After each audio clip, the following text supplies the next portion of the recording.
안녕하십니까 시청자 여러분, 박정호입니다. 자, 오늘은 또 이제 저희가 특별한 순서를 마련했습니다. 자, 지난 15일 김학의 전 법무부 차관의 출국 시도를 불법으로 막은 혐의로 기소된 관련자들에 대한 1심 선고가 있었는데요. 거의 뭐 대부분 무죄 판단이 내려졌습니다. 자, 이게 어떤 의미가 있는지, 또 앞으로 어떤 전망을 해볼 수 있는지, 자, 오늘 또 특별히 조성식 작가와 함께 이 사안 자세하게 들여다보겠습니다. 어서 오십시오. 안녕하십니까? 안녕하세요. 네. 아, 요즘 바쁘신데. 아, 예. 뭐 방송 또 지난번에 또뭐 오마이에서 오라면 또 와야죠. 시민부 뉴스타파 기자랑 예. 김건희 이 관련된 사안에 네. 대해서 자세하게 풀어주셨고 네. 열심히 하고 계신데요. 부승찬 전 국방부 대변인과 또 네. 방송도 하시고 아마 저희 시청자분들이 반갑고 또 이젠 친숙하게 느껴지실 것 같습니다. 조성식 어퍼컷 많이 사랑해 주시고요. 오늘은 제가 물어보고 네. 조성식 작가가 답을 하는 그런 시간인데요. 네. 자, 많은 분들이 관심을 가진 판결이기도 할 거고, 또 한편으로는 이게 어떤 의미가 있지? 왜 이런 판결이 나온 거지? 좀 이상한 거 아니야? 이렇게 생각하시는 분도 계실 것 같고요. 그래서 여기에 대해서 저희가 자세하게 좀 알아보겠습니다. 먼저 김학의 전 법무부 차관 출국 시도 불법으로 막은 혐의로 기소가 됐다고 했는데 이 사건이 뭔지 이것부터 좀 저희가 알아봐야 될 것 같아요. 간단하게 우선 개요를 말씀드리면 네. 뭐 이제 아마 이제 많은 분들이 조금 이제 자세한 내용은 조금 잊으셨을 수도 있는데 네. 이제 기억을 조금씩 되살려 보면 음. 김학의 전 법무부 차관이 그 이제 별장 이른바 별장 접대 사건 또는 네. 성폭력 사건 네. 이걸로 이제 수사를 받았잖아요. 그렇습니다. 근데 이제 검찰이 무혐의 처분을 했었고 네. 그에 따라 이제 그 정권이 바뀐 뒤에 말하자면 음. 문재인 정부에서 자 아까 얘기는 이제 박근혜 정부 때 얘기예요. 처음에 사건 자체는 네. 그때 수사를 했는데 무혐의 처분을 해서 기소를 안 했단 말이죠. 그래서 이제 문재인 정부 들어와서 다시 그 부분을 이제 사실상 재수사가 들어간 거고 그게 이제 검찰의 그 과거사 진상위원회, 네. 진상규명위원회 거기서 이제 수사를 하게 된 건데 그래서 그게 이제 근데 이제 이미 막 오래 지났잖아요 사건이. 그래서 여의치가 않았어요 사실은. 이제 입건을 하는 거 기소를 하는 게. 예. 그래서 이제 뭐 여러 가지 뭐 뇌물 수사도 들어가고 막 이러는데 음. 자 어쨌든 그 이제 뭐 자세한 과정은 이따가 시간 나면 또 조금 보충 설명을 하고 네. 2000 이게 사건이 벌어진 게 2019년입니다. 지금 2019 이제 문제가 된 불법 이른바 출금. 불법 출금, 네. 불법 출국 금지죠. 네. 이게 이제 어떻게 보면 언론과 검찰이 이렇게 이름을 붙인 건데 아하. 오늘 이번에 이제 재판부는 사실상 여기에다가 뭐 불법이란 딱지를 붙이는 거를 이건 좀 적절치 않다고 판결한 거예요. 응? 그래요. 일반적으로는 그때 김학의 전 차관을 불법적으로 해외 출국을 막았다 이렇게 네. 이제 해서 이른바 불법 출국 사건이라고 이름이 붙여져 있는데 네. 재판부가 물론 이것이 뭐 다 합법이다라고 인정을 한 건 아니지만 일부 규정 위반이나 위법 사항은 인정을 하면서도 이건 정당성이 있었다. 자, 그 얘기는 뭐냐? 2019년 3월 22일이란 말이에요. 그때가 저 김학의 전 차관이 그 한밤중에 타이로 출국을 시도했어요. 네. 자, 근데 그때 사실은 이제 조사 단계였어요. 계속 피의자로 아직 입건은 안 됐지만 네. 그 검찰 과거사 진상조사단에서 자꾸 부르고 했는데 거부하고 뭐 이랬어요. 그러다가 이제 그렇게 출국을 시도한 거예요. 네. 그거를 이제 그 출입국 사무소에서 그걸 이제 긴급하게 이제 그 직원이 알아차렸을 겁니까? 네. 해서 뭐 보고를 하고 자 그러면 그때가 막 새벽 그러니까 자정 무렵이에요. 그래서 밤에. 긴박하게 막 움직이면서 이걸 어떻게 막아야 된다 뭐 이렇게 해서 그때 이제 그 이규원 검사라고 네. 검찰 그 대검 과거사 진상조사단 소속 검사인데 이 검사를 통해서 이제 말하자면 이거 긴급 출국 금지를 해야 될 필요가 있는 사람이다. 네. 이렇게 해서 이제 문서를 넣어서 그러면 이제 출입국 사무소에서는 그걸 근거로 못 나가게 막은 겁니다. 그래서 이거를 이제 나중에 검찰이 이 과정에 불법이 있었다. 네. 네? 그래서 그걸 가지고 기소를 했어요. 그 관련자들을. 예. 자, 그 당사자인 이기용 검사. 네. 그다음에 그 당시 출입국 관리본부장, 네. 정확하게는 법무부 출입국 외국인 정책본부장인데 이 차기욱원이라는 분, 네. 이분이 이제 거기 이제 실제 실무에 최고 책임자시니까 그때 출입국 이 사람. 네. 그다음에 그러면 그런 일을 긴급하게 처리하려면 대검 이 검찰 지휘부 또 청와대 민정 라인까지 이게 같이 얘기가 돼야 되거든요. 긴급한 사안이기 때문에. 네. 왜냐하면 일개 검사가 그렇게 혼자 할 수가 없거든요. 아하.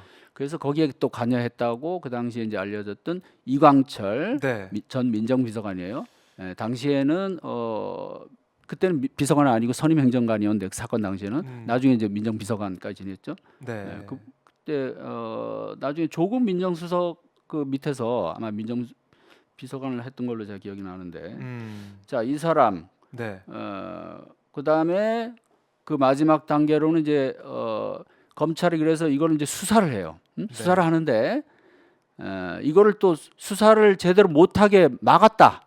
이른바 수사 방해 혐의로 아하. 예, 이걸로 또 이제 걸린 사람이 전 그 서울중앙지검장 이성윤, 네. 지금 법무연수원 연구위원으로 자천돼 있는데 네. 정권 바뀌고 이 사람은 또 이제 그 수사를 방해했다. 아, 방해를 했다. 예, 그 못하게. 네. 왜냐하면 문재인 정부 때 이제 뭐 저거 사람이라고 어쨌든 그런 식으로 뭐 얘기가 된 건데, 그래서 이런 것들이 이제 다 불법에서 기소를 했는데 이 사람들을 네. 엊그제 이제 법원이 1심 판결을 내렸는데 네.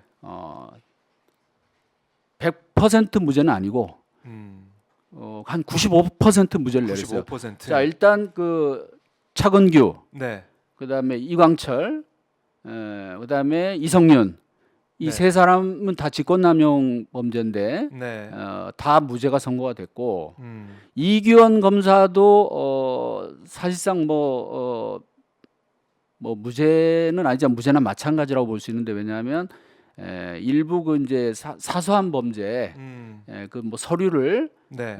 집에다 갖다 놨다든가 그 아하. 관련 서류를 뭐 이런 거. 그다음에 그 당시 이제 출국 금지를 시킬 때 이제 팩스로 넣는단 말이에요. 출국 금지 통지서를 네. 출입국 사무소에. 그때 조금 그 사건 번호 이런 걸 좀 없는 걸 갖다 넣었어요. 급하게 하려다 보니까 이게 정상 절차로는 안 되니까. 그다음에 그 당시 이제 관할이 서울 동부지검장이었는데 네. 그 사람 또 그거를 허락 없이 뭐 그냥 임의로 해버린 거예요. 뭐 이런 것들이 이제 문제가 됐는데, 네. 법원은 이 부분을 유죄라고 판단하면서도 이 부분은 선고유예 판결을 내렸거든요. 네. 자, 선고유예라는 거는 기소유예는 보통 일반인들이 많이 알잖아요. 그렇죠. 그죠? 기소를 안 하는. 예, 기소유예는 죄가 인정은 되지만 사소하기 때문에 그냥 봐줄만 하기 때문에 기소하지 않겠다는 거거든요. 네. 예, 그렇죠? 그렇죠. 그런데 선고유예는 일단 재판에 넘어갔는데, 자, 죄는 좀 인정은 되지만 이건 가볍다. 이거 뭐 형을 내릴 정도는 아니다. 그래서 형을 선고를 유예하는 거예요. 그러니까 그 일부 위법한 내용이 있다는 건 인정은 했지만 이게 이 검사가 잘못한 건 아니다. 이렇게 유죄를 선고할 만큼. 그래서 네. 선고유예 아, 판결을 내렸기 때문에 제가 그래서 아까 95%. 95%뭐 또는 사람에 따라서는 99%라고 평을 할 수도 있을 것 같아요. 네. 네, 그래서 이 부분이 이제 일부에서는 그 재판부가 뭐 보수 언론에서 문제를 삼는 것 같은데, 네. 아니 위법 사항이 있었는데도 뭐 목적이 정당하면 네. 이거 그냥 괜찮다는 거냐?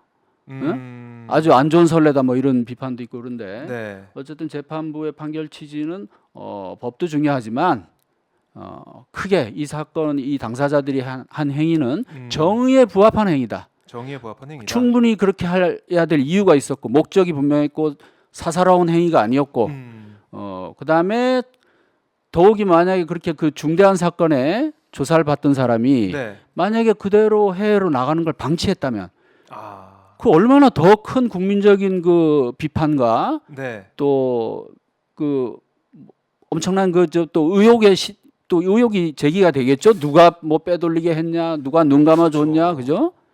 예, 그런 여러 가지를 감안해서 재판부가 네. 사실상 이 사람들의 행위는 불법이 아니다라는 음. 취지로 선고를 했기 때문에 상당히 의미가 있는 판결이라고 보고요. 의미가 있다. 예, 왜냐하면 많은 언론이 그리고 이제 뭐 소위 그 영향력 좀 있는 사회에서 이런 사람들이 검찰의 어떤 수사 내용, 뭐 이번에 이재명 재판도 이 재판이 아니고 이재명 수사도 마찬가지지만 뭔가 검찰이 수사 내용을 언론에 흘리고 그다음에 그 기소한 내용이 공소장을 통해서 알려주고 이러면 대부분 그걸 그대로 사실로 일단 받아들이잖아요. 그렇죠. 심지어 이재명 대표가 소속한 민주당 내에서도 네. 일부 의원들은 아, 이거는 뭐 검찰이 이렇게 했으면 거의 이거는 사실에 가까운 건데 이거는 이재명 대표 혼자 이거는 해결해야 된다. 사실관계를 다퉈 싸워야 된다. 원론적으로 맞는 얘기지만 네. 자, 더 원론적인 얘기를 하자면 검찰의 공소장 내용, 수사 내용은 사실은 검찰의 주장인 거예요. 그렇죠. 검찰이 자체적으로 물론 팩트를 가지고 조사는 했겠지만 공소장을 쓴다는 거는 이제 거기에 검찰의 판단이 들어가는 거거든요. 이제 검찰의 주장이 담겨 있는 거죠. 그렇죠? 네. 그렇기 때문에 그것을 사실로 단정하고 단죄를 하면 안 돼요. 재판이 대법원에서까지 끝날 그렇죠. 때까지는 네, 무죄 추정의 원칙이 그렇죠. 있죠. 근데 이번에 물론 1심이긴 한데 네. 이것이 왜 중요하냐면 바로 검찰의 이런 그 수사 관행, 그다음에 검찰만의 어떤 정의의 잣대 네. 이거 아니다. 아. 그렇게 하면 안 된다. 응? 그러니까요. 예, 그런 면에서 상당히 의미가 있다고 네. 보면. 예.